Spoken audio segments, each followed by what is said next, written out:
Hello, everybody. Welcome back to the Winning Drive podcast. Of course, I am Reeta Hubbard, the NFL chick, co host of the Glenn and Rita Show on 1057 The Fan in Baltimore, with my guy, Cordell Woodland from Shaking It Up Sports and the Ravens reporter for 1057 The Fan. And Ravens win big on Sunday, Cordell, 38-6 against the very popular Detroit Lions, who came into the game. Although the Ravens were 3-point favorites, they were favored, they meaning the Detroit Lions were favored by national media largely, and the Ravens found a way to silence the Lions on Sunday. One of the things that I think is important to talk about as we get close to mid-season, because we are approaching week 8 of the NFL season, is the play level of Lamar Jackson. And I don't think if you looked at his stat sheet, you'd say, I definitely think that he's an MVP candidate. But if you watch his play this year, I think to me, it's obvious that he should be in the conversation of MVP candidacy. As of right now, it's going to be Patrick Mahomes is the favorite, and then there's Tua, and then there's Jalen Hurts, and understandably so, right? Well, at least for Jalen Hurts, Tua might get knocked down a notch because it appears as of right now that the Dolphins don't play well against good teams, but Lamar should absolutely be in this conversation in terms of the way that they played. And I want to give you a couple of statistics, Cordell. So first and foremost, he won his 50th career game and 68th career starts.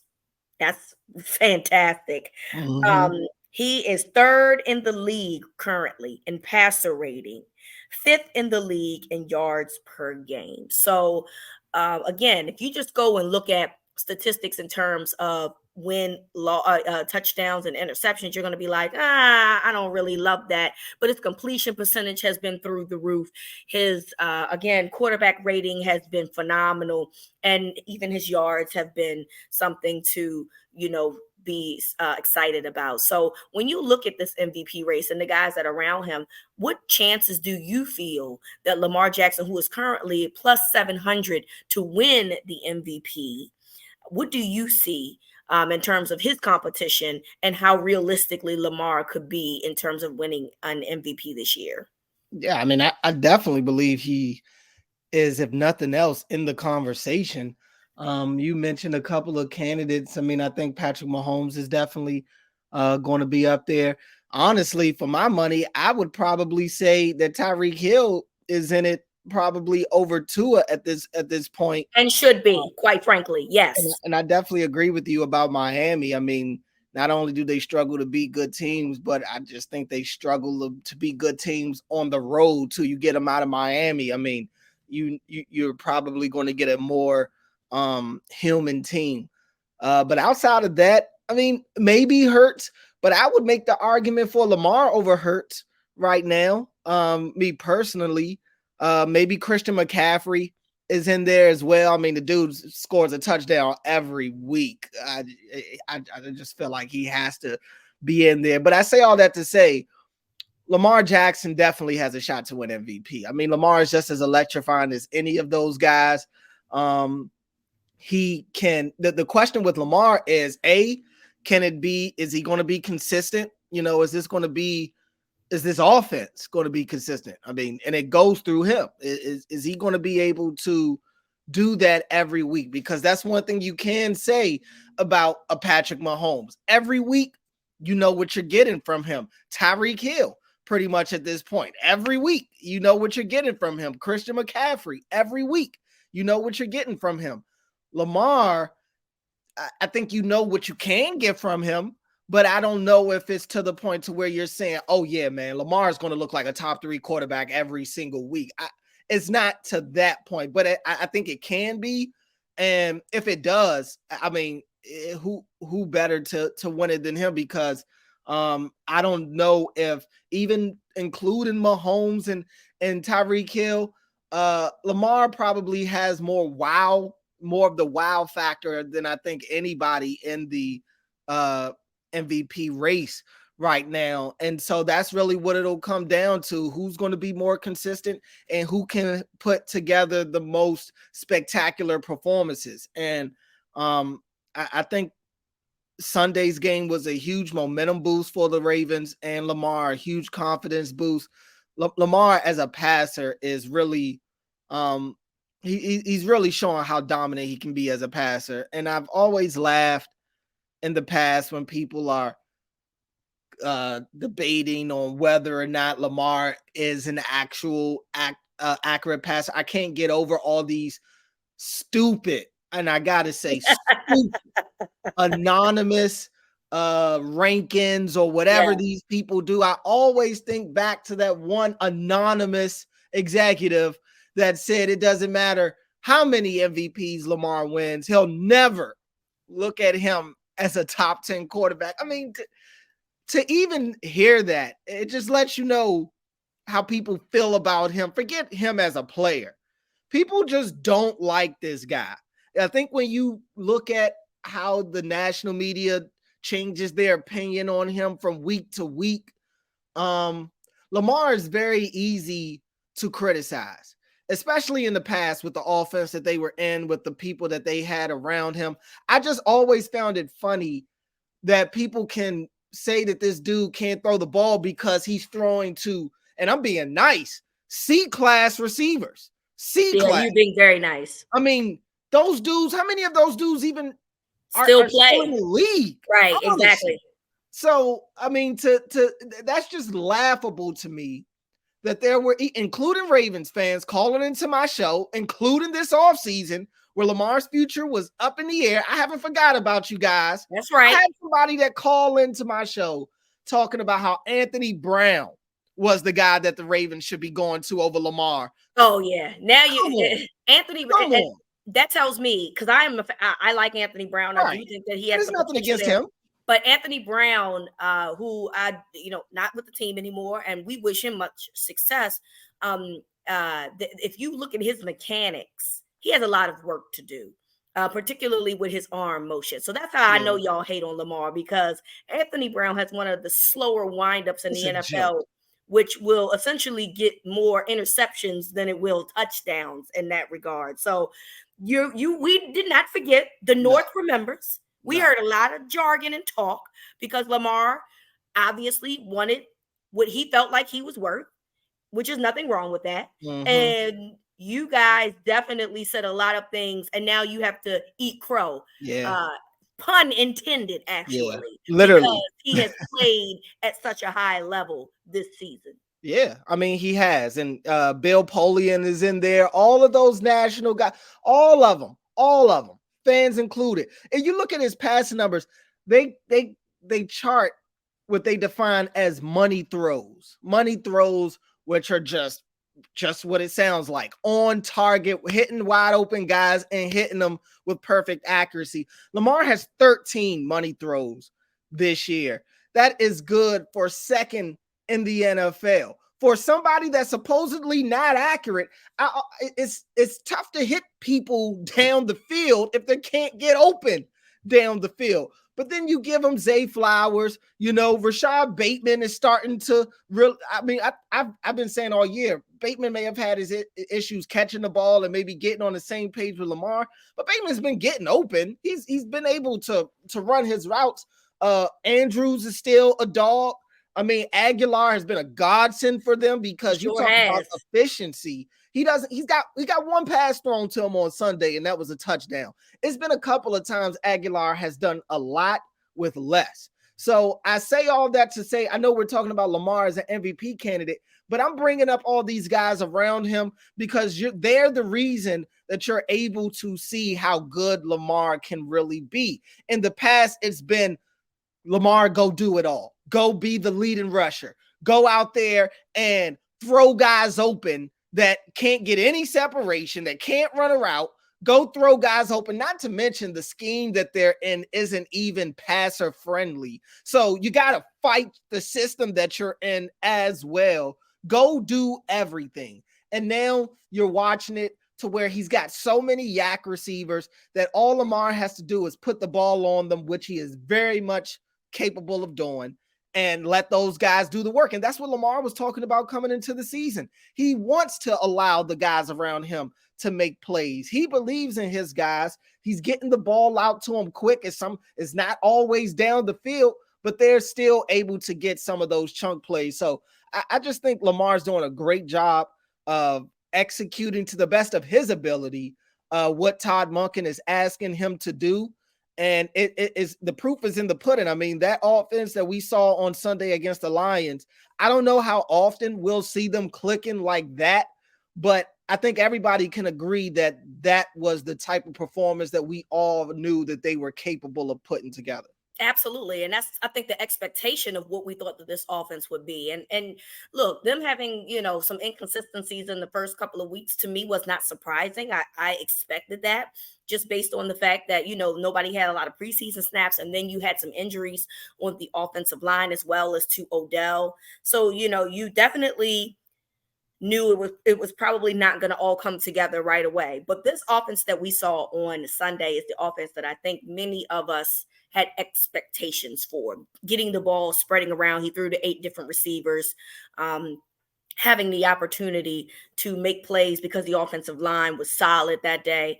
And ultimately, Lamar has just played at such a great level. He currently has 71% completion percentage. So once again, his numbers are saying the naysayers, which I would like to say, I don't really hear much talk about the whole running back situation. Every now and again you'll hear it, but Lamar is now getting more respect in terms of who he is as a passer. And I think it's because you don't have a choice. He ain't giving you many options here. There's not a lot of room for error for you to argue about Lamar's accuracy and his decision-making thus far. Real quick, I just wanted to give some efficiency numbers to go along with what you were just talking about in terms of his completion percentage and his accuracy. Lamar right now, his true completion percentage, 75.2%. That's good for 4th in the NFL. His red zone completion percentage, 69.6%. That's good for 4th in the NFL. His clean pocket completion percentage, where he's not getting pressure, 73.1%. That's good for 4th in the NFL. When this dude gets time, he's clearly dangerous as a passer. And even in the red zone, where this offense has struggled at points this year, he's still accurate as ever in the money zone. I mean, you really can't ask for much more from Lamar right now. I agree. And I wanted to clarify, I said 71%, but that was from the Lions game. I didn't make that clear. And thank you, Cordell, for following up with his season statistics as opposed to me just mentioning his 71% against the Lions on Sunday. So Lamar continues to play well, and I have to assume that that's going to continue as this offense finds a way to gel more. This offense overall has started to find their rhythm and starting to step up.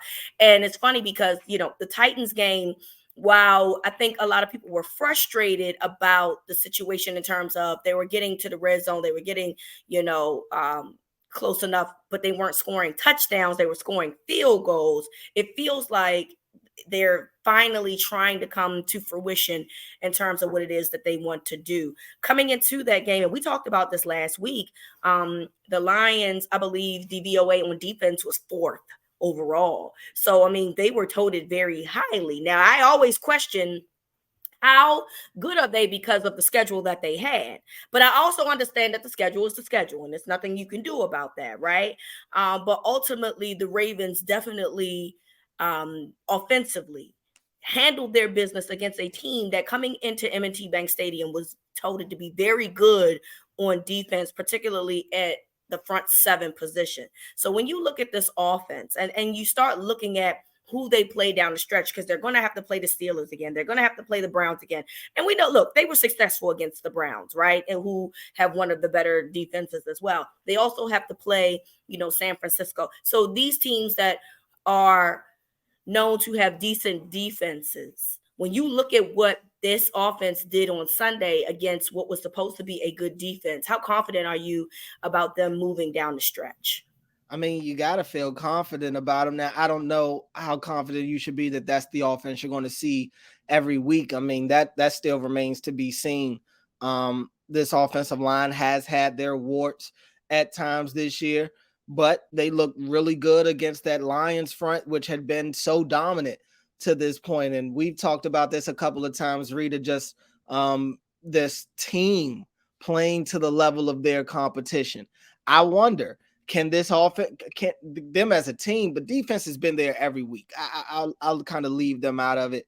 But offensively, can they can they go into that Arizona game as pumped up to play the Cardinals as they were to play the Lions? I don't know. It's a huge difference going from playing a team that was 5-1, had one of the top defenses in the league, to now going out to Arizona playing a 1-win team. I mean, it's easy to fall. Oh, it's very scrappy, by the way. I mean, scrappy. like, it's not that they're getting blown out. They're hanging around. Not at all. I mean, that Cardinals team is better than I think a lot of people anticipated. We all thought that the Cardinals were going to be the worst team in the league, and their record is down there. But I don't think, I agree with you. Watching them this year, they are scrappy. So I'm wondering, can this offense stay engaged? Can they stay locked in? Can they, go and repeat those that dominant performance in Lamar? We talked to him after the Lions game, and like I said, looking at him at the podium, you wouldn't have been able to know that they had just won the game, and his big thing was consistent, staying consistent, not wanting this to be a one-off. And there are a couple of things that we saw on Sunday that I think that they need to try to incorporate into the offense as much as possible to replicate that success. Number one, the threat of Lamar as a runner is just the ultimate cheat code. I mean, facts. We talk about the tush push and how much of a cheat code that is.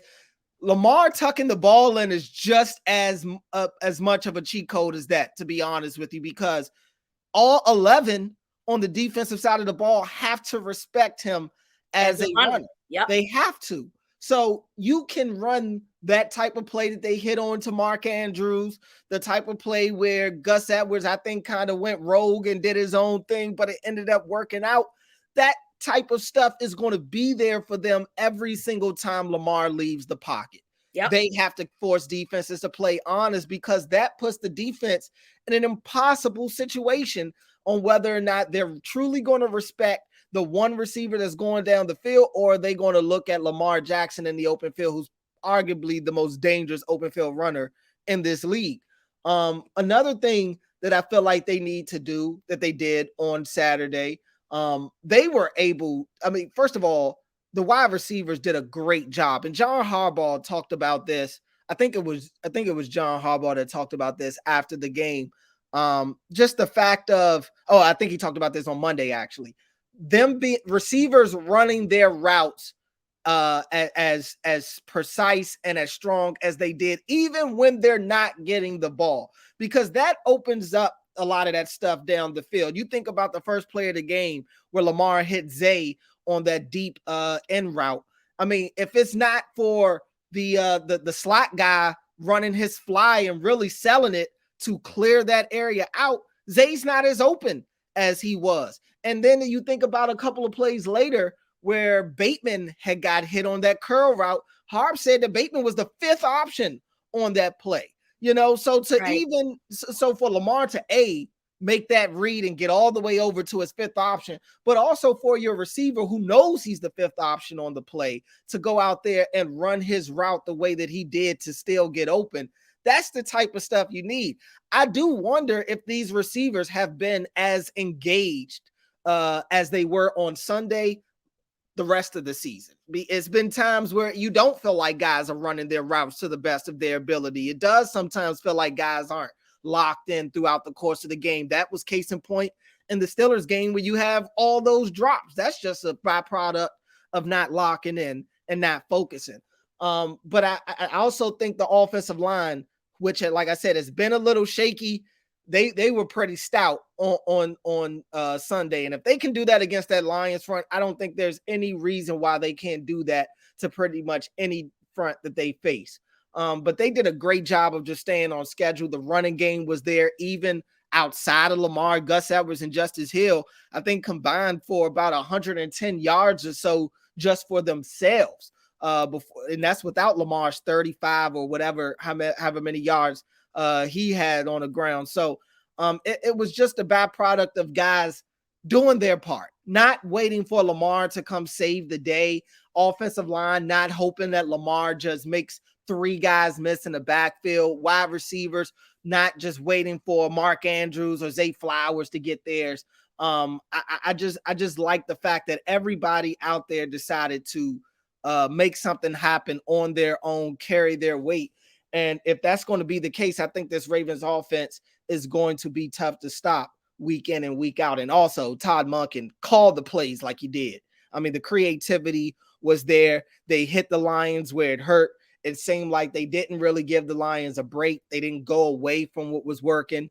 I thought the red zone play calling was phenomenal. I've been begging for Lamar Jackson runs in the red zone in every trip, and that's what we got. There should never be a red zone trip that the Ravens offense has to where Lamar Jackson doesn't get a carry. That to me is malpractice. So long story short, do what you did against the Lions. And I think long story short, didn't want to hold you, but right. No, I completely agree with you. My favorite thing about what we saw on Sunday was just essentially how, like you said, they had to respect Lamar as a runner, and yet Lamar was continuously looking down the field and making plays. The play to Project Pat Ricard was one that, was great because the everybody's coming up. They think that he's running, and yet, he throws the ball to Ricard. Another one, the one that you talked about for Andrews, that was similar to the one that we saw last year in the New Orleans game with Isaiah Likely being the person on the other side of that. I would love to see more of that. Make people respect you as a runner, but make them respect you as a passer. I mean, you are literally putting these defenses in conflict when you are doing those types of things, shifting and moving, acting as if you're a runner, and then yet moving the ball down the field. So this offense, to me, the sky is the limit. Or what Michael Jordan said, the ceiling is the roof. Right. When it comes to, what it is that they can do. And yes, it does obviously start with Lamar as well as that offensive line, but just being in sync with guys, I definitely think is important. I did see Kurt Warner mention that, he kind of was like, it's still some things, they still look junky and clunky. And I think I do understand what he's trying to say, because there's still some spacing issues that needs to be worked out. And I've always contested, like, there's probably certain guys that are allowed to run some options. And so at times you're going to see 2 guys in the same area. That's going to happen. And I think that can be cleaned up. But overall, I think the biggest thing for this offense has been consistency. It's not, yes, I'm not saying that won't be a factor moving forward in terms of having guys in the same area. I mean, you definitely want to fix those types of things, but ultimately you got to catch the passes that hit your hands. You got to make the plays. And I think that that's something that to me is the biggest factor, as well as not being so conservative, because at times we've seen this offense get conservative, particularly in the second half.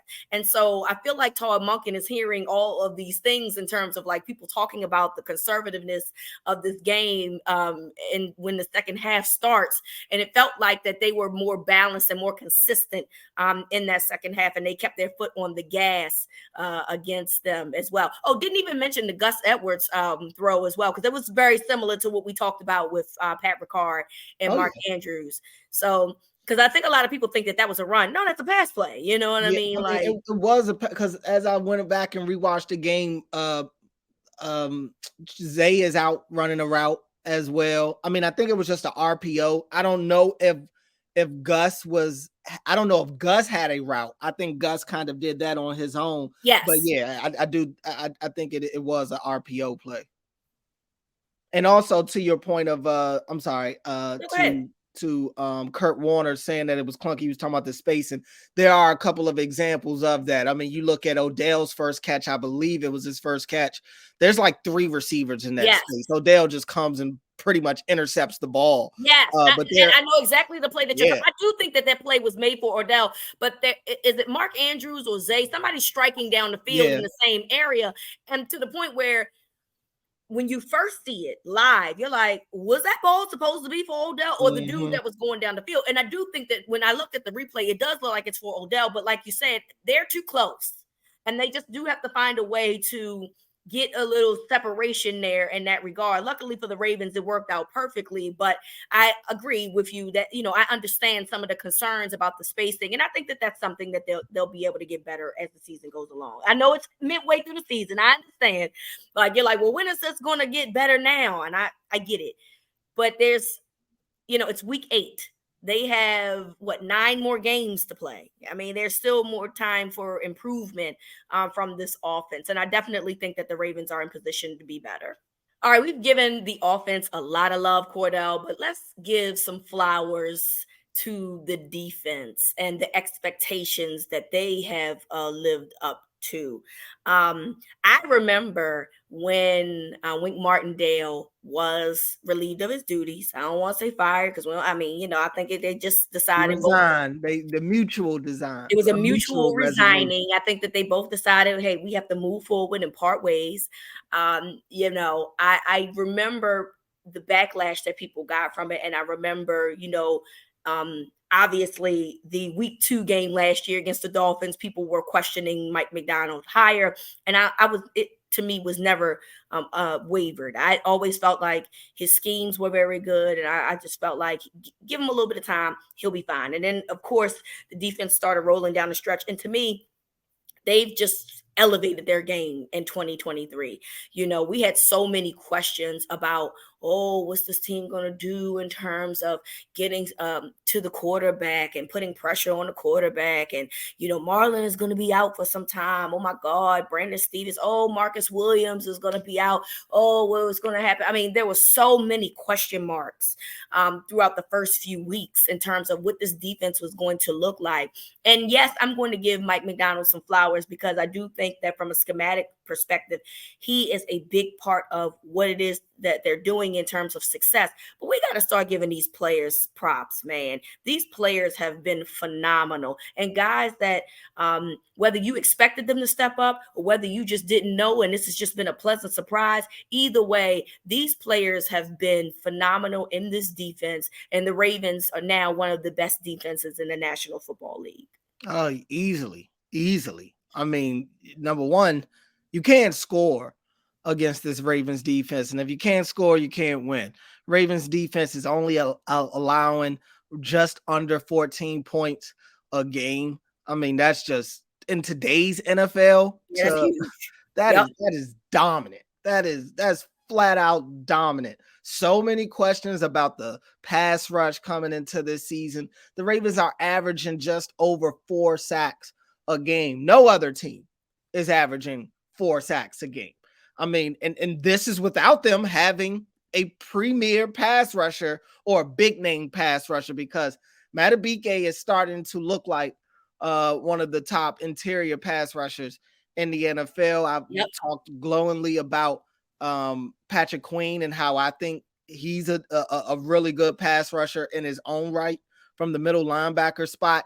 But this team has just been out of this world good, and that's with their secondary filled with a lot of veteran guys that were signed on the back end of the offseason and younger guys who on a national level are no-namers. I mean, who knows Brandon Stevens outside of Baltimore at this point? How many people know who Geno Stone is outside of Baltimore? Rocket Sin. I mean, that was one that they signed in the offseason that seemed at the time like, okay, we'll see how this goes, but he's been really good for them. Arthur Millette has been really, really good for them. And he was one of those guys. I didn't even have Arthur Millette making the team initially. I mean, I think the injury to Marlon Humphrey ended up making that a situation where he was on the roster, but he doesn't even start the year on the active roster. It's kind of like, what is the plan with him? And he has pretty much shored up that nickel corner spot for them right now at a pivotal time, because Kyle Hamilton can't go there as much as they'd like because of the injury to Marcus Williams. Marlon Humphrey, they don't want to make him an exclusive inside corner. So Arthur Millette has really showed his weight in gold for the Ravens, not only in coverage, but also as a blitzer as well. Saw him get the sack on Sunday against Detroit. So I just think this defense on all 3 levels have really shown up big time. Jadeveon Clowney, I mean, Kyle Van Noy. The names go on and on. You see Odafe Owe come back after missing a month or Yeah. so and gets a sack in his first game back. That linebacker duo with Patrick Queen and Roquan Smith is still elite. Kyle Hamilton is just doing everything. It just seems like he's flying all over the field. And I just think back to how he looked in the first half of last season in his rookie year, where he just looks lost and still trying to figure out not only his role, but even figure out his assignment half the time. And now he just plays with such confidence and he's playing so fast and so physical. Everybody on this defense, I think, is feeding off each other. Player wise, I think it starts with Roquan because he sets the tone. Just even with some of the things that he says to us, the media, going into the game, and then how he goes out there and backs it up and then talks some more after the game. I mean, that gives you vintage Ravens defense vibes. I mean, Right. honestly, it really does. I've talked to a couple of media members that truly believe Roquan could play with any of the old eras of the Ravens defenses. He's one of the few guys that you could put him in any of those defenses and he'll still succeed. So I just think this Ravens defense, they're going to they're what makes this team potentially elite. Outside of obviously Lamar and some of the guys that they have on offense, this defense has shown themselves to be the most consistent part of this team. And in this day and age, if you got a defense like the one that they have with the capabilities that they have on the offensive side of the ball, man, the sky could really be the limit for this team. Absolutely. And I want to go back to a couple of things. So Metabike has 5.5 sacks, which is the same amount of sacks that Montez Sweat has. The same amount of sacks that Kayvon Thibodeau has, and they've played the same amount of games. He has more sacks than Michael Parsons, although Michael Parsons did have a bye week.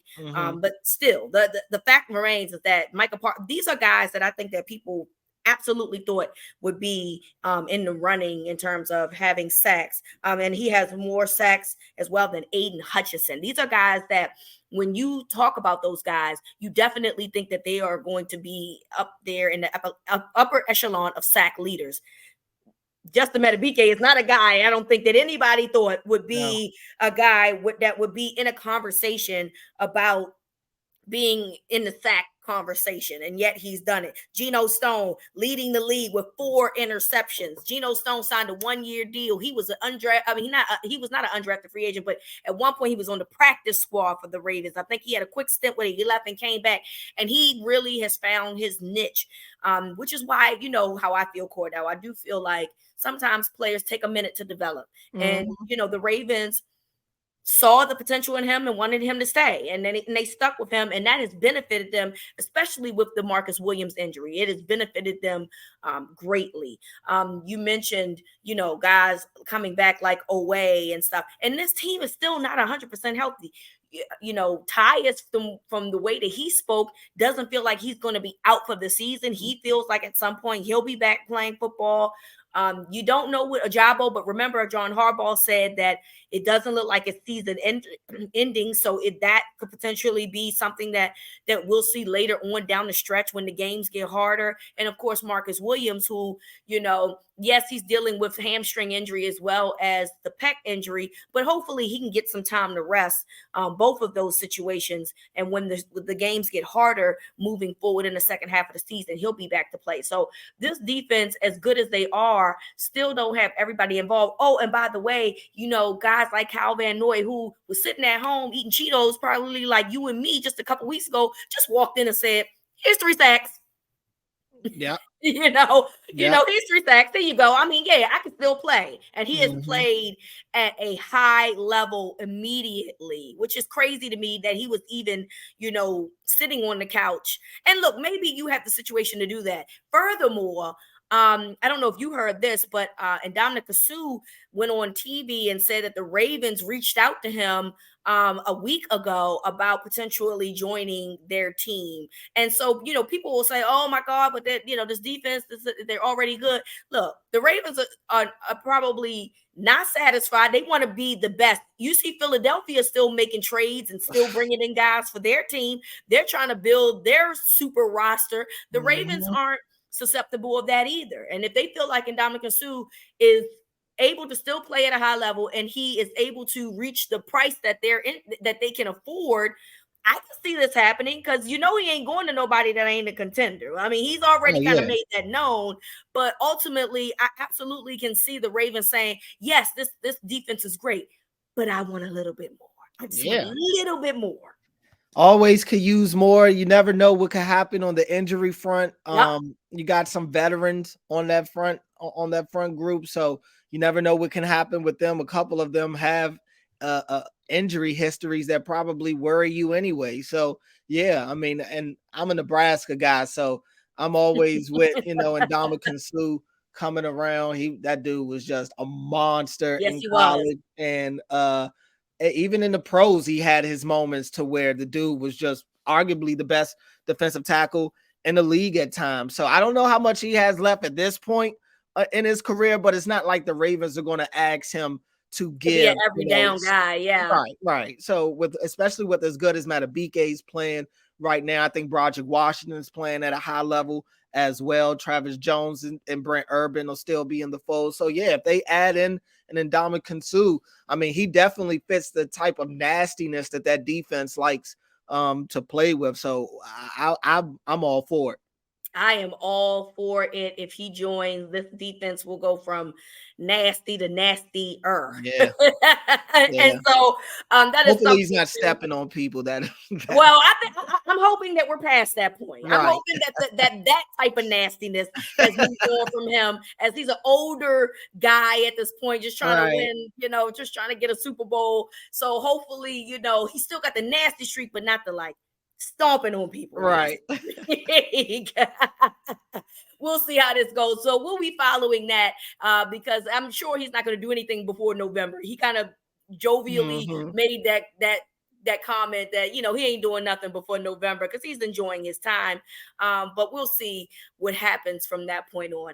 On our next episode, we will move to Arizona. We'll see how we think that the Ravens will match up against the scrappy Cardinals, because we called them scrappy already. And so that's exactly what they are. They're scrappy. So we'll talk about what we can see or what we expect to see from both sides of the ball, as well as coaching, and our final scores as well. I would like to add that Cordell and I both picked the Ravens to beat the Detroit Lions. I know we thought it was close. I mean, I think most people would have thought it was close. But listen, the rest of this media picked the Lions. So you should listen to Winning Drive more, because we know the Ravens more than anybody else on any of these other shows. We know our team more than anybody, and we are willing to be honest if we believe that they're going to win these games or not.